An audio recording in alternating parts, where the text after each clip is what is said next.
Okay, so this audio will be a brief lecture of The Structure of Social Institutions by Margaret Anderson and Patricia Hill Collins, as well as Race, Class, Gender, and Women's Work by Teresa Emmett and Julie Mathau. Hopefully that's how I say it. All right, briefly. Okay, so social institutions. These exert a powerful influence on our everyday life, and they're very important channels that we have in the culture for social penalties and privileges, right? So when it comes to social institutions, we rely upon them to meet our needs, but in honesty, they do not provide the same resources for everyone. They treat some people better than others. So it's difficult for some people to understand social institutions because it's not a physical thing you can point at. Social institutions are these established societal patterns of behavior that are organized around some sort of particular purpose. So the economy is an example of an institution, right? The family, the media, education, the state. Each is organized around a specific purpose. And they change as societal conditions evolve. So groups will challenge specific institutional structures and they change and adapt. Yet, at the same time, as much as they change and evolve, they're also enduring and persistent, even in the face of active efforts to change them. So this is why trying to understand the basic understanding of what is a social institution can be very complicated for people.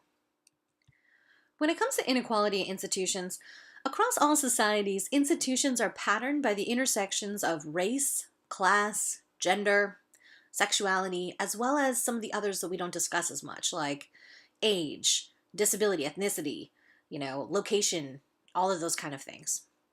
So as a result, the effects of the systems of power on institutions differ from one society to the next. So each society has a distinctive history, and that's going to affect their institutional configuration of social inequalities. So when it comes to American social institutions, the dominant American ideology portrays institutions as neutral in their treatment of different groups. So if you think about the economy as an example, we've read and discussed a lot in this class about how class, race, and gender matter a lot in the economy, largely due to what we'll talk about in a minute, the dual labor market, as mostly women and people of color comprise the low-wage jobs that have little opportunity for growth, so the wage gap is one byproduct of that dual labor market exclusion. So as much as you would say, well, the economy isn't like a thing that has certain racial or gender preferences, it certainly does, right? The state, as an example, when it comes to the fact that people of color, women, were legally kept out of not just voting, but running for office for many years, it makes sense that women and people of color are still in the overwhelming minority when it comes to elected leadership roles, right? So the history of those disadvantages combines to affect our stereotypes and our understandings of which groups are best suited for what positions, which then, that bias is built into the institution itself. And it starts to favor the most dominant groups. So if we see race, class, and gender solely from an individual viewpoint, this overlooks how profoundly embedded they are in the institutions that structure our American life, right? So our identities matter when it comes to how we interact with these systems, like the criminal justice system, right? Your social class, your race, your gender, these things matter. And we can see so many ways that you can slice statistics to see how, for the same crime, your sentencing is going to be different based on your gender, right? For when controlling for race, ethnicity, everything else. When looking at social class, that's going to affect your sentencing. When looking at race, ethnicity, that's going to affect. So all of these things, though, we would tend to say that the criminal justice system is just blind, right? That it doesn't have any sort of, it's neutral, right? As they're saying here. So the problem is that it's not, right? That these institutions were built with certain ideologies embedded within them. And our current understandings of these things still come into play as to who has what power and opportunities. So when it comes to work and economic transformation, there's been a lot of structural transformations in the global economy, and this has dramatically changed how people work and the conditions in which we work. So the economy is now global, so work experiences in one nation, like the United States, are connected to work experiences of those who may be in more remote regions of the world. So industries export high-wage jobs, and what's left is low-wage jobs, or those that require a high degree of skill and education. So new technology and de-skilled labor. So technology has made some jobs obsolete and it's de-skilled others. So de-skilling and job export are related to race, class, and gender, as the industries that are the hardest hit are also affected by those different dimensions, as our work tends to be somewhat segregated in the culture. We've also moved from manufacturing to a service economy, as globalization has offshored and outsourced jobs traditionally done in the United States. What is left is the service industry. And we all know that's not a place to get paid well or treated well or have benefits or retirements or any of these things that we've come to see as a middle class value system that we want to attain. So the dual economy basically says that you either have this advantage of getting a good education, getting into a career path that values you intellectually and pays you as a result, gives you those benefits, those retirements, those, all of those kind of things that we all want, or you end up in that service industry, right? That just doesn't have that kind of financial resources available for their employees. Instead, they traffic those billions to the people at the top of the company, right? Instead of paying anyone a living wage working within those industries. And there's also the issue of unconscious bias when it comes to who gets jobs, who's seen as more fitting for certain jobs. Obviously, race, class, gender, sexuality, these things matter as to how employers see us as fit for those jobs.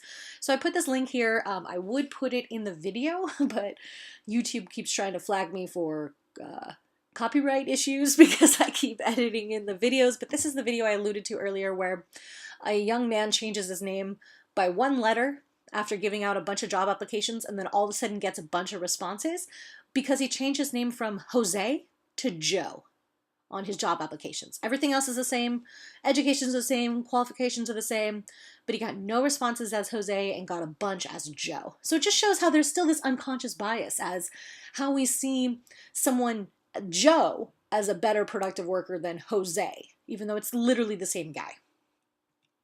All right, when it comes to families, this is our primary social institution that is influenced by those intersecting systems of race, class, and gender. So the ideology of the family provides a standard against which all families are judged. So women are considered to be in the realm of families, and those values of the family, such as emotional support, love, right, are connected to female gender roles. So we're all judged by the ideal standards of the family, but the family itself, these creation of this idealized family was very class and race specific, trying to say that only the wealthiest, the whitest, the most privileged could actually be an ideal family, right? Everyone else who had, dual working parents or, not living in opulence, not having the money for a stay-at-home parent, those kind of things were seen as, just somehow beneath that standard, right? So when it comes to feminist studies of family, they point out that the family is not monolithic. We've standardized a privileged economic and white norm that expects men to be the primary breadwinners and expect women to be at home taking care of the home and the kids. But family diversity is much more widespread. And now it's getting much more accepted as the reality, right? The diversity of families conquers that ideal that is very class and race exclusive. So when we expand parental definitions beyond mom and dad, it's also important to include same-sex couples as families, right? And have more holistic understandings that if we preference the ideal as the nuclear family model, a heterosexual nuclear family model, then that's less than 13% of families right now. So is that really what the norm is, or is that what the elitist norm is, right? So when it comes to family structures, these are intricately connected to race, class, and gender, and the structure of work itself. So the boundaries separating family and work and other institutions are fluid. No institution is isolated from another. So changes in the economy affect the structures of family, right? So this nuclear family norm itself is actually tied to capitalism, right? Before industrialized capitalism took hold, people had larger family units that consisted of, aunts, uncles, cousins, larger family units living together or in close proximity.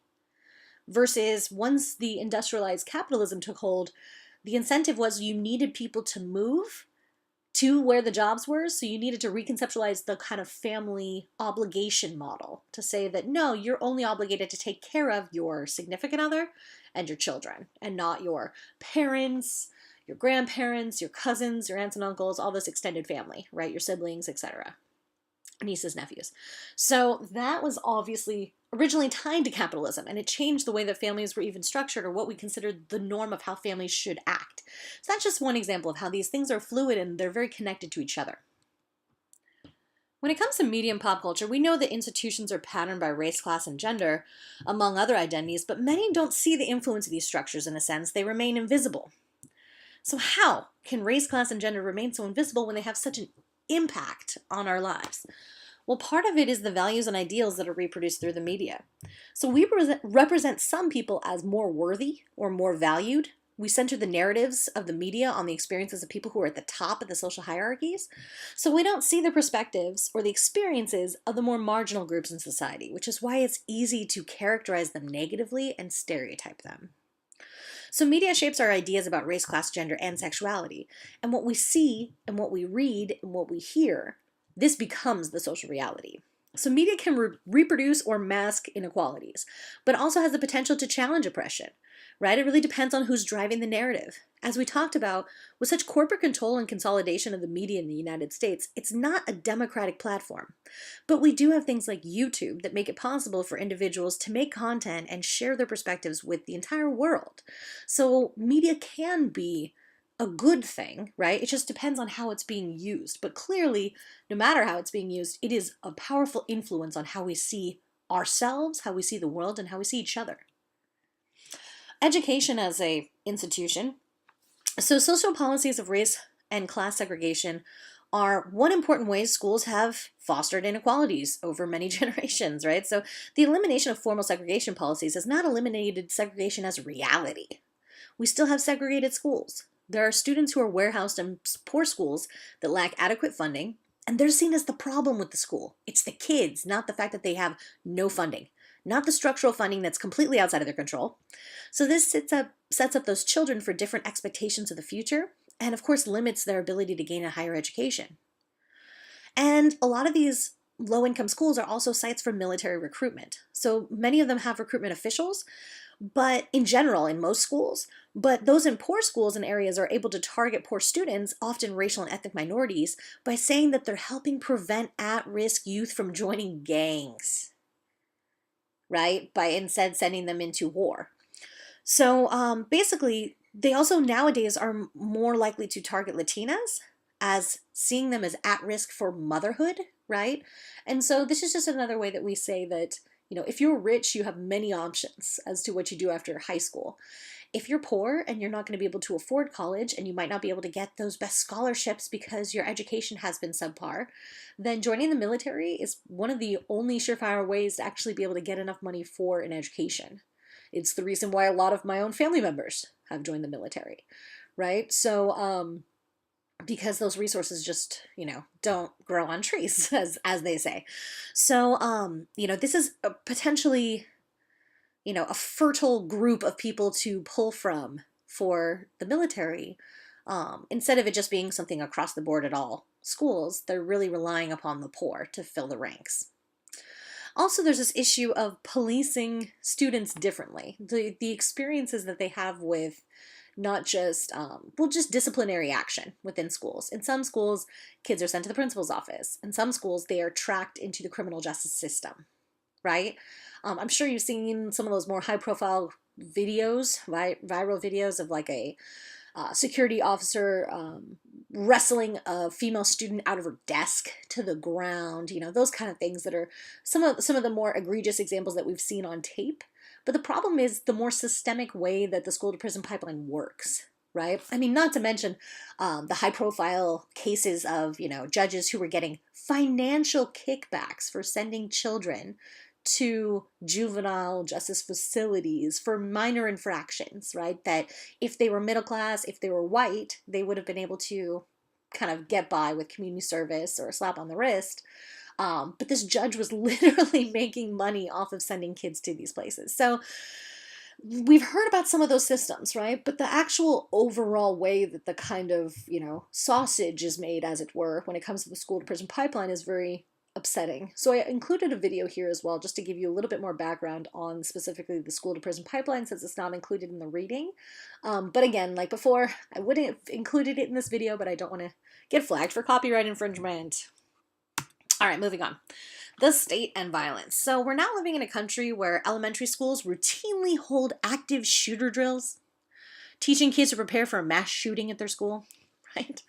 So a lot of this, yeah, is just kind of an ongoing, interesting situation in our culture. So who is perceived as violent changes, as does who's perceived as a victim. So like Jackson Katz says, we go out of our way to not see gender when we're looking at commentary on violence in the culture. So when women commit crime, their gender's the story. When high-profile mass killings are done by white people, often very out there, vehement white supremacists that have manifestos saying that they're white supremacists, that use, like Dylan Roof, the actual Confederate battle flag as their symbol, all of these kind of things. They're not subtle. They are seen as a few bad apples, not as something connected to an entire network of white supremacy, of an ideology that's entrenched within our social institutions, so much so that the FBI has actually taken money away, well, under the Trump administration, has taken money away from domestic terrorism that oversees these white supremacist groups when those are the people committing these mass shootings. It's incredible, right? That we live in this world where we focus on international terrorism when there's so few accounts of that happening versus these domestic terrorist incidents that are happening all the time. Almost as many mass shootings happen per year as days in this country, right? So when it comes to those people, like I said, they're seen as a few bad apples, or it's a focus on their mental health, right? But we never really look at it when, if instead that person's a religious minority, right? Like they're, a Muslim and they shoot something up, or they are, any sort of minority themselves, whether it's racial, ethnic, whatever, then that definitely gets analyzed as a motivation for their behaviors, but not somehow if they're a white man. That's never seen as a motivation for their behaviors, especially when it comes to this idea of shooting people, like the man that basically went into a store and shot a grandfather in front of his grandson, African-American man, and then another African-American woman in the store because he couldn't get into a black church that he tried to shoot up. These are definitely racially motivated. But that's not seen as the motivation. It's just seen as, oh, that's just a mental health thing, or, gun control, but not really focusing on, well, what's motivating that? How is the rhetoric we have in the culture about, immigrants invading? Like you had this guy that committed a mass shooting overseas, and that in New Zealand, and their first response is to deal with the gun crisis, right? And to call it what it is, an act of hate, an act of terror. Oftentimes, these terroristic acts done by domestic terrorists they're just seen as mass shootings. They're not seen as terrorist events, even though that's exactly what they are, right? Because terrorism, the whole point of it is to get a community to act differently or change their behavior in some way. So by terrorizing, Jewish synagogues, by, terrorizing mosques, all of these other kind of things, they're making it clear that certain groups of people are just not welcome in the country. So again, when the media has no problem focusing on the race of a person when they're a minority, or the gender of a person when they're a minority, we never focus on those dominant ideologies and how they might have a motivation and why they're committing crimes. So when it comes to state institutions of social control itself, these are primarily the police, the military, the criminal justice system. And these forms of policing, often have an effect on those that have less power, right? So the people that have those, multiple ideology or multiple identities that are marginalized, right? So that can obviously put you in a situation where you're more vulnerable to this kind of hierarchy. So it's also the situation that, whether it's aggressive policing or incarcerating of people of color, the assault on the reproductive rights of women, the raids of, people under ICE, under the pretext of national security, what the author is arguing is those things are all connected, right? Controlling a woman's ability to get an abortion is also connected to raiding a town by ICE. Why? Because it's still trying to reinforce the dominant ideologies, right? That men should control women. That people of color do not have as much a place as white people in this country, right? All of these ideologies are linked, right? They're really linked to that race, class, gender, sexuality hierarchies. But since they're so invisible because of the media, we don't call them out for what they are. We don't see the connection between, limiting, national rights, or again, controlling women's bodies, or, mass incarceration as linked, right? Controlling black men's bodies as linked, right? So in The Color of Justice, which we'll talk about more in depth later, basically the argument is that middle and upper class people can escape a lot of these policies and enforcement. So they can see the police or ICE or the military as a group that protects them. But huge numbers of people of color are in prison for low-level nonviolent drug offenses, and they come to experience the state as a form of social control, not as an institution of protection. So when it comes to these issues, some violence is punished while some is not. So we do not evenly apply the values to all groups. We ignore some violence, and we punish others. So this is what's called differential enforcement. This just means that the state decides through its policy and enforcement what's defined as violence and what's not. And so who becomes a target of violence is shaped by race, class, gender, and sexuality. So hate crimes are an issue that privileged groups just don't experience. Someone hating you and trying to use violence against you because of some social characteristic, like your race, your ethnicity, your class, your gender, your sexuality, your religion, right? All right, moving on to race, class, gender, and women's works. Okay, so when it comes to gender, race, ethnicity, and class processes, these statuses develop together and develop in accordance to the social history and values of a culture. So race, class, gender, these are not natural categories, right? They're socially constructed to fit the values of society. So when it comes to race ethnicity, European colonization has a central role in our understanding of race and ethnicity in the United States. Slavery, the murder and displacement of indigenous people, these things were central to the formation of the mainland. Also colonization of Hawaii and Alaska, as well as other territories like the Midwest taken from Mexico, the Philippines, Puerto Rico, right? All these other things have expanded U.S. control. So for instance, Puerto Ricans are Americans, yet they're not able to vote for the presidency. So people of color have been concentrated into the worst, low-paying jobs, the most dangerous and dilapidated neighborhoods, often near the most toxic, chemical, and waste facilities. So this country has seen a set of standards that's different for different groups. So this is clear through Jim Crow segregation, but it's still a pressing issue today, whether it's schooling, encounters with the police and the criminal justice system, or really just in media representations. Racial domination has distorted also our gender and family relations among people of color. So racial domination is linked to economic and class exploitation. So if we look at even just the example we'll continue on with economic history of women in the U.S., these things are tied to inequality and exploitation, this rigged system. So class is also crucial to understanding the work lives of women in the early U.S.